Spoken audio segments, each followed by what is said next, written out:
My name is Christina Betz-Cahill, and I am the District Math Coach for District 45. I'm excited to be able to share with you the course options for at the middle school level for the 2018-2019 school year. This is something I'm very excited to talk about, and I have been looking forward to sharing because I truly feel it will have a great positive impact on our students who are participants in the accelerated courses. This graphic that you see on your screen depicts our current reality regarding course options at the middle school level. So at the 6th grade and 7th and 8th grade level, there are opportunities for students to be in general ed, which is the regular math, or to be in the accelerated track. So in the accelerated track, you can see that students who are in 6th grade are exposed to 6th grade standards as well as part of the 7th grade standards. Then in 7th grade, they cover the remaining 7th grade standards as well as part of 8th grade. And then at Jackson, they can move into accelerated math, where they will cover the remaining 8th grade standards and be introduced to algebra, or they can move into algebra, where they will be exposed to the high school algebra standards. At Jefferson, their only option for 8th grade is algebra. The reason why I'm pointing this out is because the students are able to access the 6th, 7th, and 8th grade standards in the accelerated track, as well as the algebra standards. And although this is what we have, it's not ideal for our students. Although this trajectory has worked out in the past, it's really not the best because our students aren't able to access what is truly a compacted curriculum. And a compacted curriculum is what is recommended by the Common Core as well as supported by our current math materials. The term compacted means to compress content, which requires a faster pace to complete, and it is opposing skipping content. So the Common Core has created an appendix, and Appendix A of the Common Core outlines a viable option for acceleration at the middle school level, so students are able to access algebra while in middle school. And these are the guidelines they suggest for us to follow when developing compacted courses. The first guideline is that our compacted courses, so what our accelerated students will be a part of, are able to have access to the same standards as those in non-compacted courses. So it's recommended per the appendix that we compact 3 years of material into 2 years. And the rationale is that mathematical concepts are likely to be omitted when trying to squeeze 2 years of material into one. And so they really want us to avoid doing that. Their reasoning is because the standards truly have been developed very carefully, and they define clear learning progressions through the major mathematical domains. Moreover, the compacted courses should not sacrifice attention to the standards for mathematical practice. The second guideline they have set for us when developing compacted courses is we really need to be thoughtful when we decide to accelerate students, and that it should not be rushed. They actually state in the appendix that it is not recommended to compact the standards before grade 7, and that we should avoid putting students into tracks too early at all costs. The third guideline is that when we're making our decisions to accelerate students, we really want to make sure that we're basing this decision on solid evidence of student learning. And the reason why this guideline is set in place is due to equity.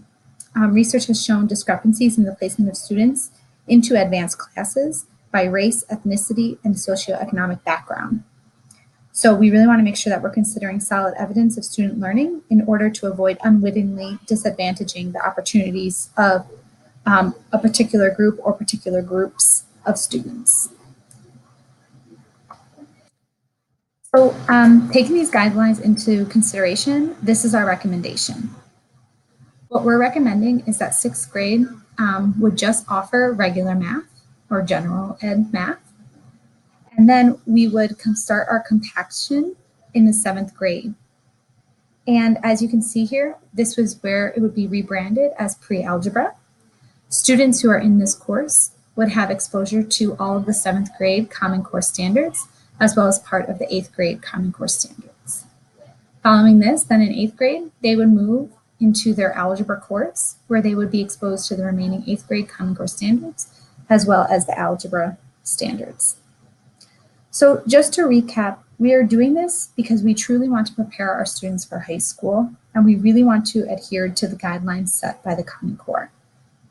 As I said, compacted means to compress content, which requires a faster pace to complete as opposed to skipping content.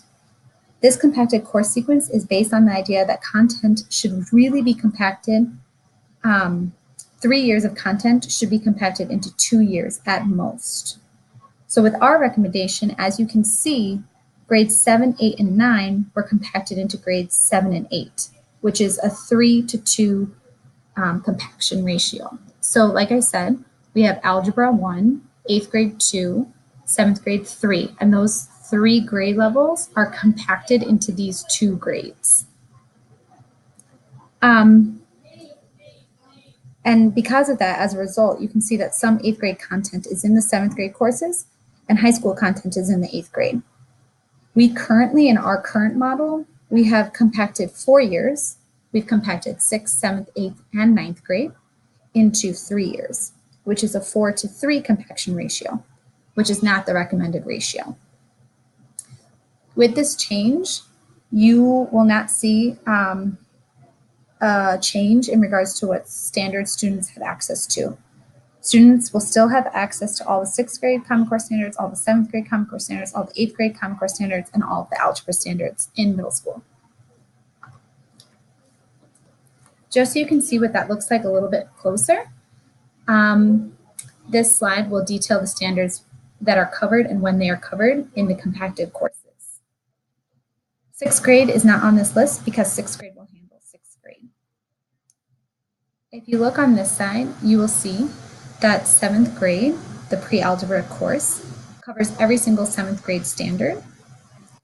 In addition to that, they will cover all of the 8th grade number system standards, and they will cover a majority of the expressions and equations, as well as geometry. The 7th grade pre-algebra course will not cover the 8th grade statistics and probability standards, nor will it cover the function standards. Then, when students enter 8th grade and they are taking their algebra course, they will cover the remaining 8th grade standards. So they will cover those that are not touched in 7th grade, such as the remaining expressions and equations, as well as the remaining geometry. In addition, the function standards, which were not touched in 7th grade, and the statistics and probability standards, which also were not touched in 7th grade, will be covered in the 8th grade algebra course. Then, the 8th grade algebra standards will be covered as well.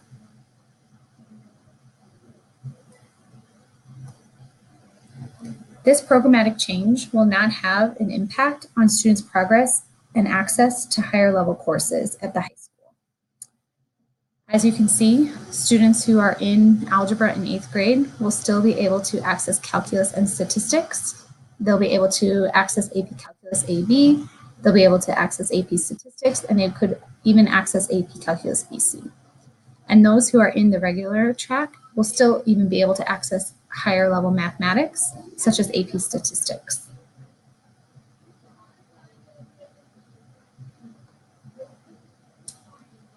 In addition, with the adoption of Discovery Ed's Math Textbook, our materials will support this as they are able to compact the 7th and 8th grade standards, and our 6th grade texts will be able to allow us to differentiate our instruction for all students.